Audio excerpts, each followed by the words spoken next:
I thought there was going to be scaffolding on site, but the day that we were scheduled to do it, they only had a cherry picker. And I'm like, dude, I've never driven a cherry picker. I don't know how to operate it. He's like, I'll show you. We get into the bucket, and he's like, that's up, that's down, that's left, that's right. Don't touch this, don't touch that. Watch out for the power lines. I'll be in the trailer if you need me. I'm like, what did I just get myself into?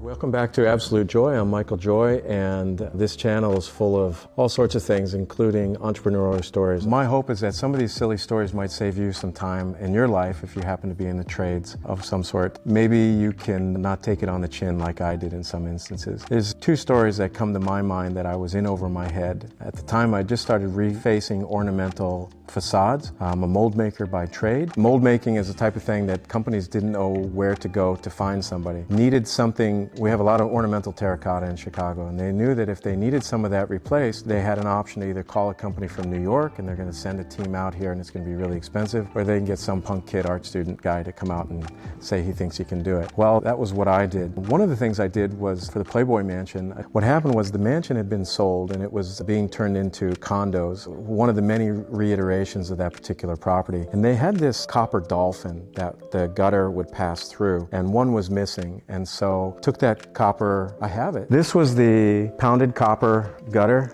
downspout, the dolphin, and this is the one that I made a mold of to duplicate, and I put a patina on it. So they had one, I took it, I molded it, and I sent them two of these, and they were mounted onto the building. It's cast. That was a development company, and then the job went well, they really liked it. Then they called me back and they said, we're working on another building, can you come check it out? And what it was is they had removed the fire escape from the side of the building because they put internal stairs, and now the decorative ribbon that went across had a 10-foot gap. And so they said, we would like you to mold a piece of that ribbon and make the replacements for this. It was the first time that I was on a construction site on a swing stage. And so we went upstairs, and it was like the 7th or 8th floor. They put a harness on me. I'm like, oh shit. And we crawl outside the window and we get on this swing stage, which is basically a scaffolding hanging by ropes. I was not used to that, but there was a manager with me. He was pretty chill. He just stayed with me the whole time while I made the mold of the piece. It took a long time, but it was a beautiful day. I remember him, he was just kind of looking out at the day, and he was shaking the rail. He said, oh, this is supposed to,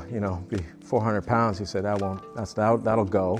And I was just like, oh shit. And I remember looking down to the ground. For whatever reason, there was an underground parking garage right there. And I just thought, oh my God, if I fall off of this swing stage, I'm not gonna hit the ground. It's gonna be like I'm Wile E. Coyote, and I'm gonna go right down through the sidewalk and be looking up at the ground as I fall through the bottom of this parking garage. And I just thought, oh my God, I didn't charge enough for this. But we got it done. I took it back to the shop and everybody was happy. And then that same company called me again. So you see, a small job leads to a little bigger job, leads to a big job. Now we had these big architectural columns that they were asking me to replicate ribbons from. And I knew how to do it, but when I went to the site, I looked up and I quoted the job. They agreed to it. And then I thought there was going to be scaffolding on site, but the day that we were scheduled to do it, they only had a cherry picker. And the same manager that I'd worked with before came out there. He didn't pay attention to the rules, I guess. And I'm like, dude, I've never driven a cherry picker. I don't know how to operate it. He's like, I'll show you. We get into the bucket, and he's like, that's up, that's down, that's left, that's right. Don't touch this, don't touch that. Watch out for the power lines. I'll be in the trailer if you need me. I'm like, what did I just get myself into? I was there with my buddy David. He's in one of our interviews. And I remember being on that cherry picker doing the mold work. The danger isn't falling out of the cherry picker. The danger is a car crashing into the parked piece on the road because everyone's looking up at you, what's going on. But what I didn't know, because I don't operate those pieces of equipment, is I didn't know to check the gas. And so I'm up on this thing way extended and it runs out of gas. And I was just like, oh my God. I'm hollering downstairs to my guy David to, get, and he operated equipment in the military. So he knew what to do, and he got that sucker down and he got me down on the ground. Now, the part of the business story here that I want to talk to you about is I was over my head to begin with on that, made it through, got it okay, got the pieces to the shop to mold the cast, but I was so underbid because I had bid this job from the ground. And when I got up on the lift, what I thought was this big was like this big. And I was like, oh,